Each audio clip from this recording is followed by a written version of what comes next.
everybody. So today we're gonna do lapis. A lot of times it's easy to confuse lapis with sodalite. So real quick before we get real deep into it, I'm gonna show you the differences. All right, so with lapis, you get this darker blue color. And let's see, with this piece, you're not picking up quite as many of the pyrite pieces. Let me try and find one that's a little more rich in pyrite. Yeah, this eggy guy is a little rich in the pyrites. And so when you're looking at lapis, you're gonna wanna see those pyrite specks. They'll look as little gold flecks in the material. Whereas sodalite, as you can see, has more white in the material. And sometimes sodalite even fluoresces under a black light. So that's something you wanna look for. Euperlite, which is a fluorescent form of sodalite, is a good example. But most of your examples are gonna be like this fella. So let's see here, and here's an even trickier thing, because see, this guy almost looks like lapis, but he's not. See how much darker our lapis is compared to the sodalite? Okay, so that was just a really quick tutorial.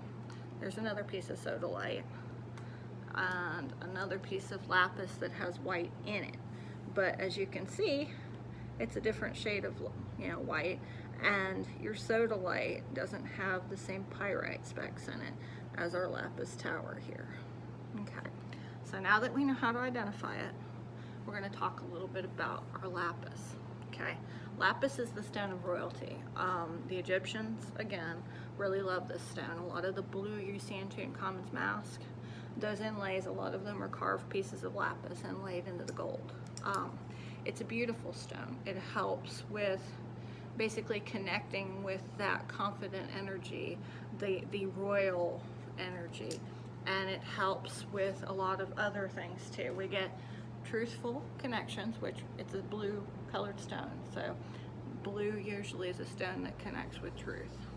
And you get some of the kind of inner vision vibes. You get, some connecting with the universe kind of vibes, but especially what we want to talk about is that confidence and that voice. For some people, it's similar to tiger's eye. To me, it's not as aggressive. It's more kind of hold your head high. It's not as assertive necessarily. It's wisdom without necessarily feeling like you always have to share it. But it's just going to depend on the person and how you're attuned to the crystal. Some people, tiger's eye is fine for them, and lapis is the one that, really forces their voice. Okay, so we get the word lapis, apparently, from the Persian word for blue. And let's see here, the Greeks and Romans called it sapphirus, which before the Middle Ages is the term that they used for it, but now it's lapis lazuli. Let's see, we talked about the Egyptian connection. Apparently Buddhists believe that it's a stone of inner peace, so that's nice. Apparently it helps get rid of negative thoughts, and it's very, very attractive, so it can be worn as jewelry, it can be worn, carved into pendants.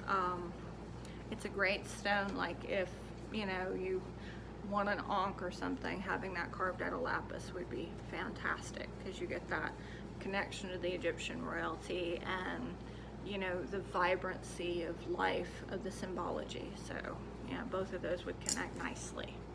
But I have quite a few examples of it here. There's a little baby tower, and with these guys you can definitely see it has all the different textures and colors in it. For a more simple piece, you're going to end up like with this guy. And again, you're going to want to look for those gold flecks.